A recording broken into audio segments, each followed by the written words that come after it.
I was interviewing a police officer in Arizona, knew a bunch of the guys down there, and I was doing a show, and I asked him about traffic accidents and what percentage of the traffic accidents were caused by people who are on medication.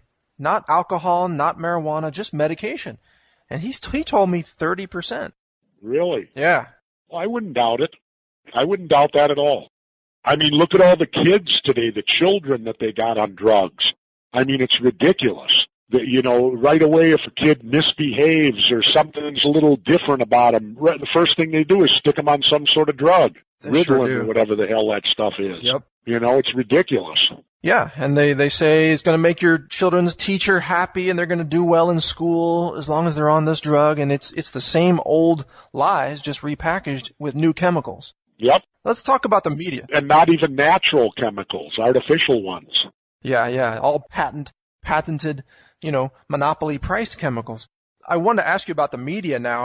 I know this is a huge topic. You've had just legendary battles with the mainstream media in Minnesota and across the country, but they know to take you seriously. Now, what has happened to the media? We used to have real investigative journalists back in the 60s and 70s. Today, they seem to be nowhere. What's going on? Well, because I think that they're all bought and sold and owned by the government. That's all part of government control.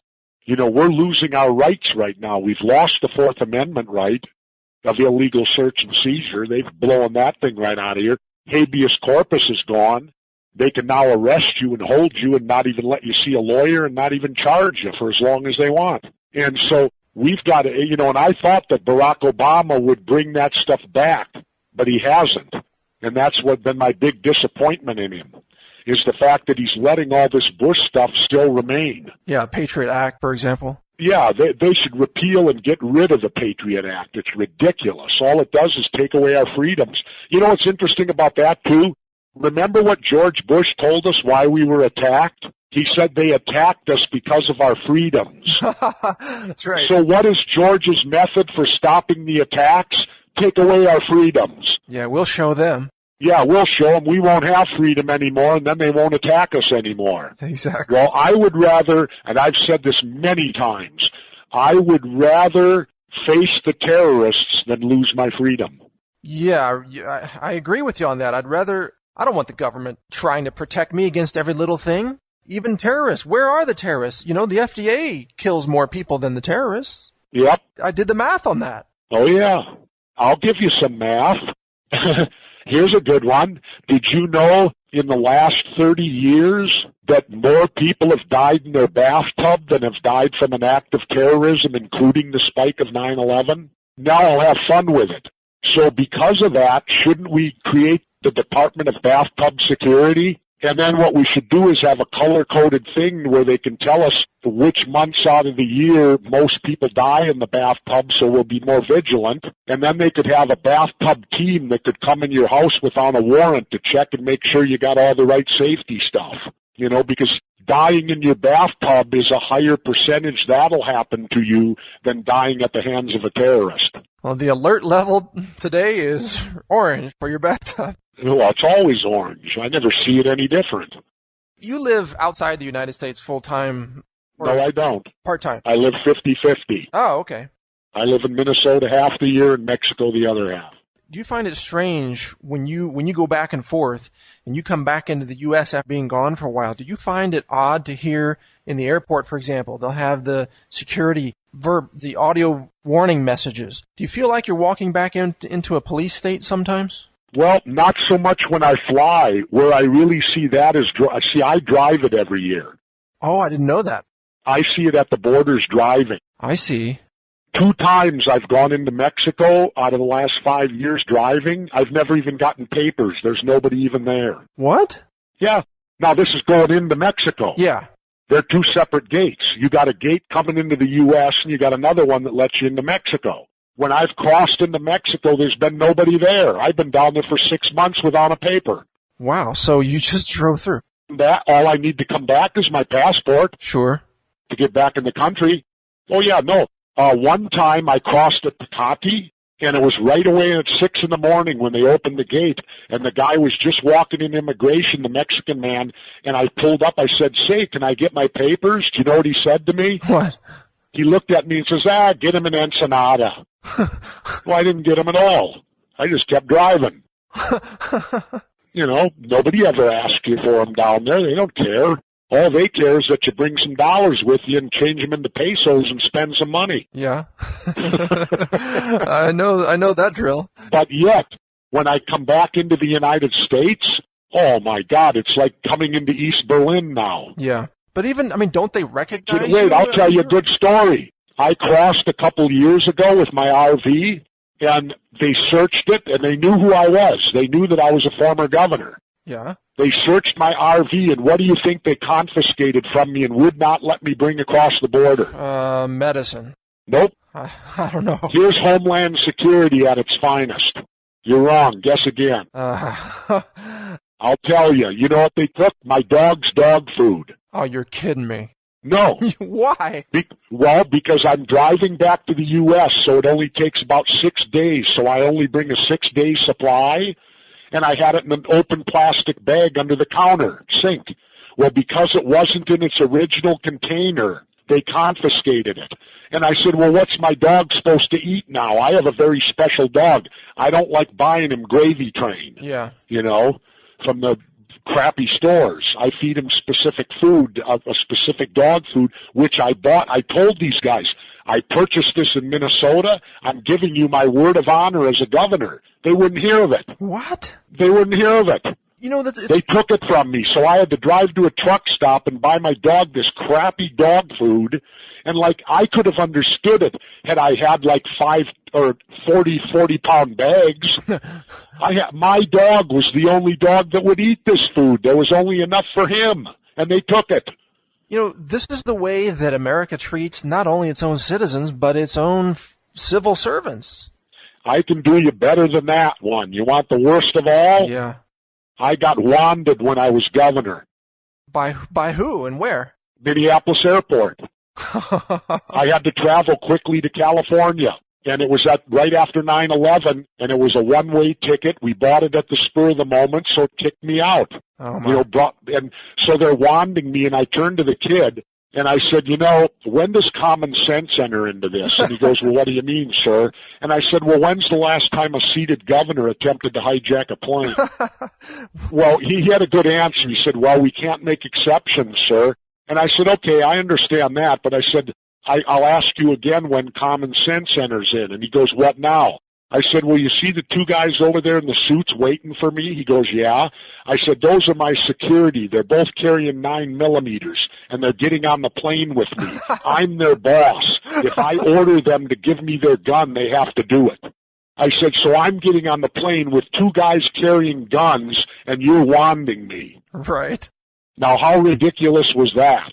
Yeah, well... And yet, get this, when I was going to California, this is Minnesota. I get out to California, the California Highway Patrol picks me up at the plane before it even gets to the gate, they unload me off, and then when I came back later to come home, I didn't even go through the terminal. California drove me right out onto the tarmac and loaded me up the side of the plane before anybody else even got on.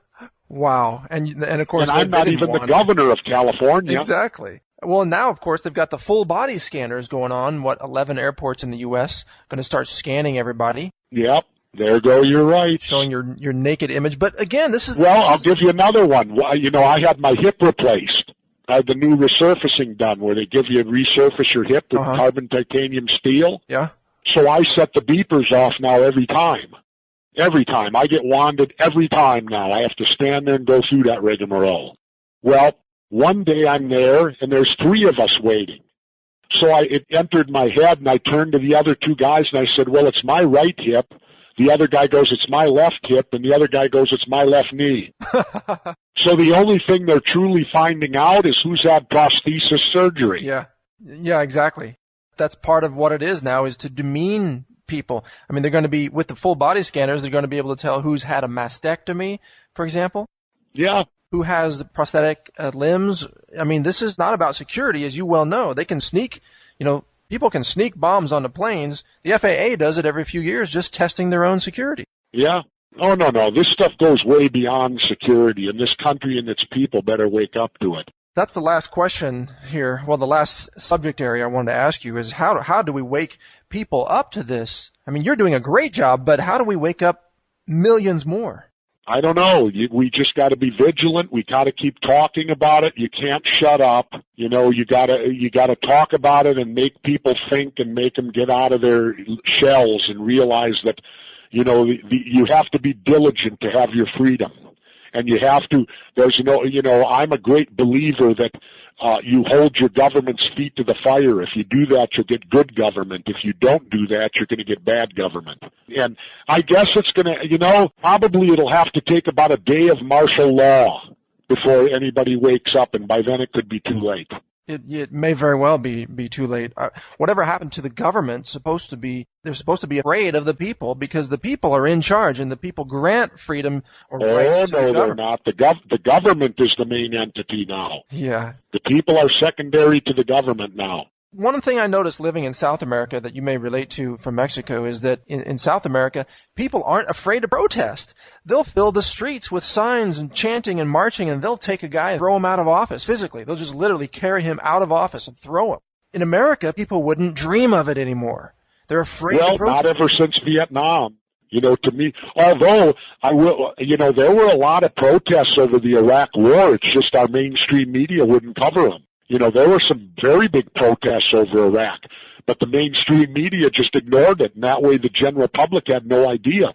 In fact, where there was real protest over in Iraq was in Europe. Huge protests in Europe. Yeah, but again, no big coverage from the media. No, well, because the media, to me, is controlled by the government here now. It isn't the free media that it used to be. No, not at all. What do you think about... Well, you got to remember, all the media is owned by like 3 conglomerates now. Yeah.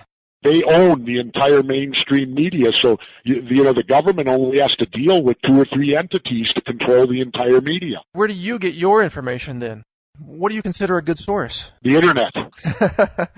Yeah, I second that. No, I mean, there's a lot of crap on the Internet, and you can't believe everything on the Internet, certainly. But at least they still haven't figured out a way to stop it yet. But believe me, they're working on it. Yeah, they are.